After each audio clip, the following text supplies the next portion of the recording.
parts of this roadway all washed out. The guardrail twisting and turning and bending in here right in the middle of the roadway.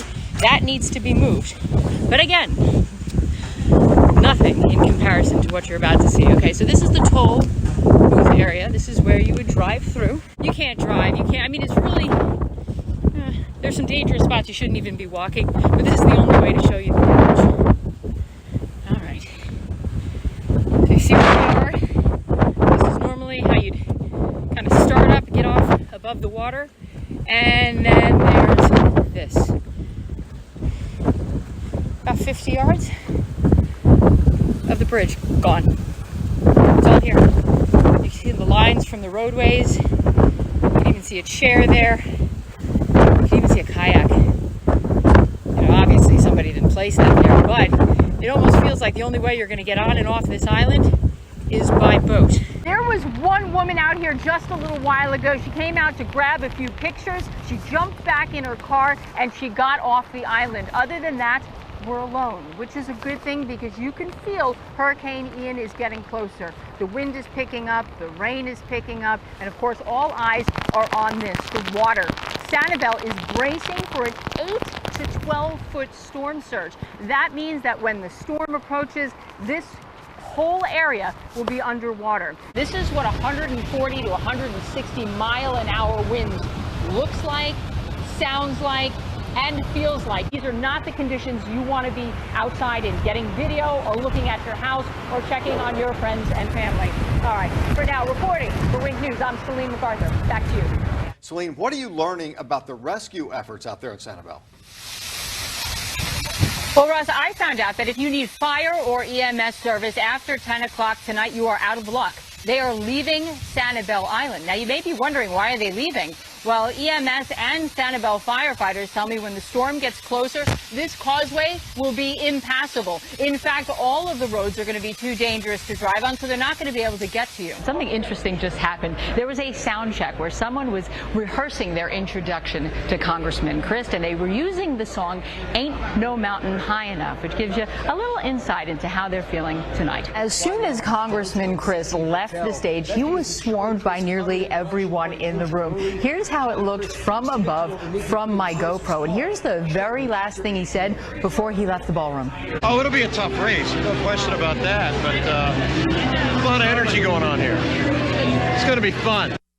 Sheriff Marcino's decision to record and release a perp walk of a child piqued the interest of national and international news organizations. In a Wink News exclusive, investigative reporter Celine McArthur does something that Sheriff Marcino never did. Celine, you talked to the accused. I did. I wanted to know what many of you have asked. Did this boy want to hurt people at his school? Daniel Marquez told me no. So I asked him what happened. Now, this is the first time we're identifying Daniel. His dad says they want you to see their faces when they explain. Why broadcast this all over the world while you're still trying to figure out what's going on? I'm not the one broadcasting. The news media comes to me because I'm the sheriff. No, but you posted 3 hours after he was arrested. At 7:31 that evening, you posted his perp walk. The father is the one talking to everybody and anyone that will listen to him. The father is angry, but not about the investigation. He agrees, see something, say something. What he doesn't agree with is how he says the sheriff has paraded his son around on social media, creating his own narrative of events. Now, that includes this post on TikTok. Daniel's mugshot is edited over a clip of Marcino's Fox News interview, and it's put to music. What sounds like Shoot to Thrill by AC/DC. Our top priority is to provide a safe and comfortable journey for all our customers, especially those who require additional assistance or the use of a wheelchair. Do you think that the services provided to this passenger were adequate? I didn't ask you what he thinks. I asked if you think. Does United think that the services provided to this man were adequate? So you reached out to the customer to apologize. So I guess the answer is no. He told me United, quote, didn't offer this passenger service in a convenient, efficient, and comfortable manner. Look, you have a pretty big microphone to do that, right? To hold people accountable and to tell the story of the most vulnerable people in America, right?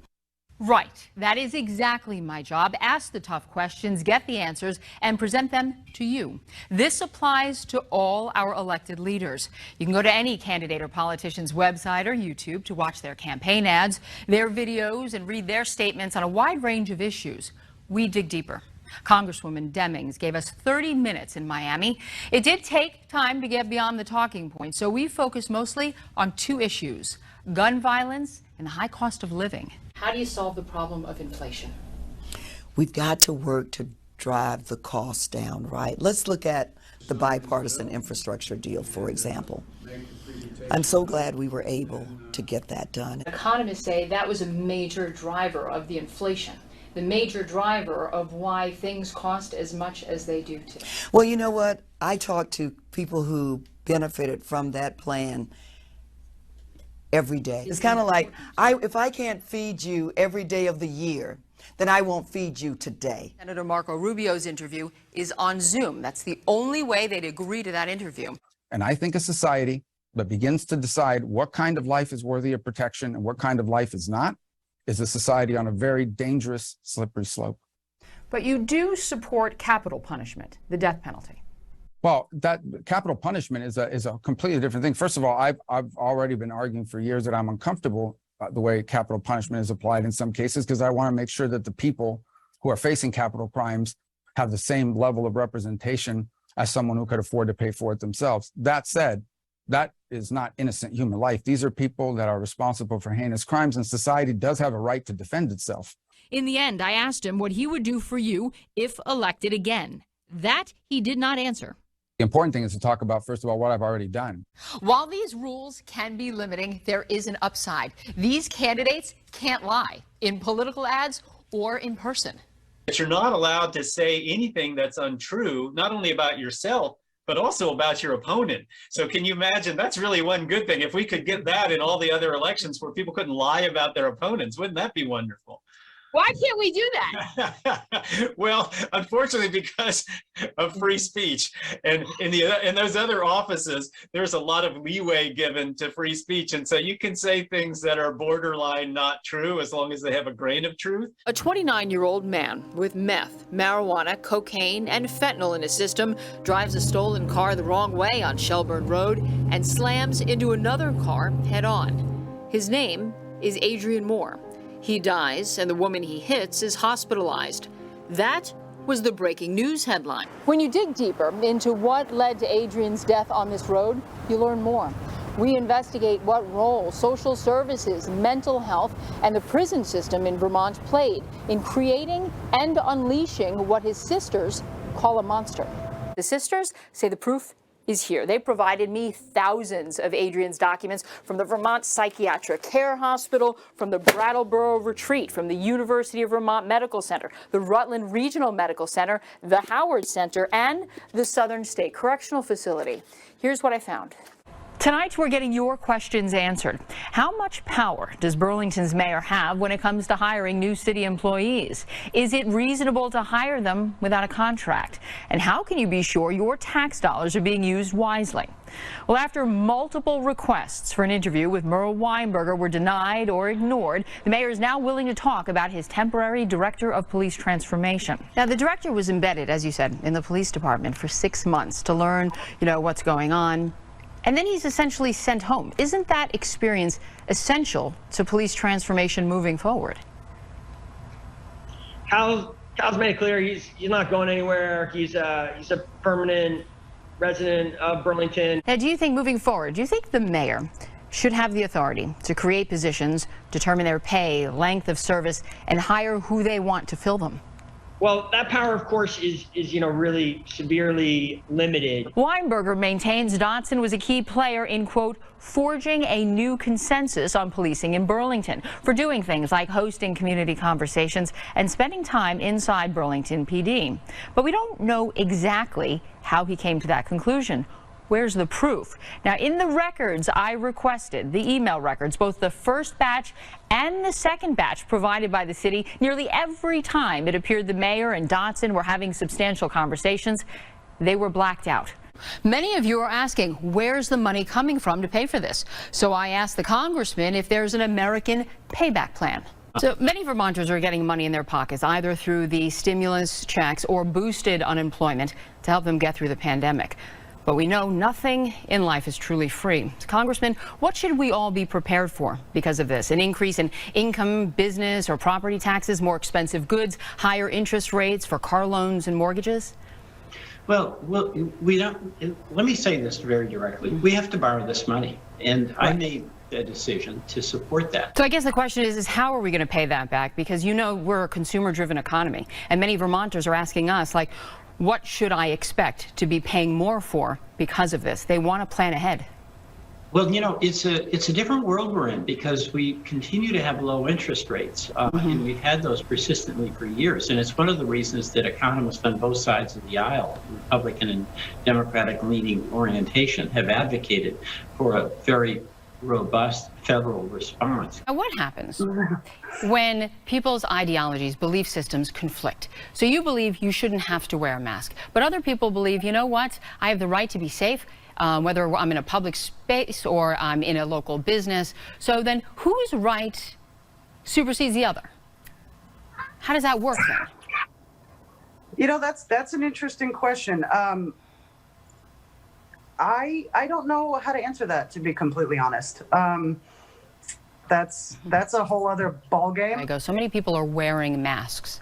And they're feeling like, okay, maybe we can keep the numbers down because we have the best in the nation so far. We can keep our kids safe, and maybe we can get rid of the coronavirus faster if we keep wearing the masks. What would you say to them? I would say we had decent numbers in Vermont before we mandated masks. Well, and because you brought up that point, prior to the mask mandate, we had nearly all of our 58 deaths from the virus and close to 1,000 positive cases. So why do you think it was handled without masks? Well, without having all of the information in front of me, and obviously there are things I don't know. It's my understanding that many of those deaths occurred in nursing homes or similar situations. Right, which in the earlier cases where people who were going into those nursing homes were not appropriately wearing masks and PPE. So now that they've worn the masks and now that they have the additional PPE, the numbers have actually gone down in nursing homes. Okay, yeah, I'm not super familiar with all the numbers, like, you know, the exact stats. I'm not super familiar. Mary Sheldon, thank you so much for coming on and having what's not always an easy conversation. I know. Thank you for having me. Thank you. Delta response, Pine Grove Cemetery, an unconscious person. It's definitely hard to wrap your mind around something like that. Worst thing is, if she was alone, nobody called her, I don't know how long she would have been there, and she probably would have died.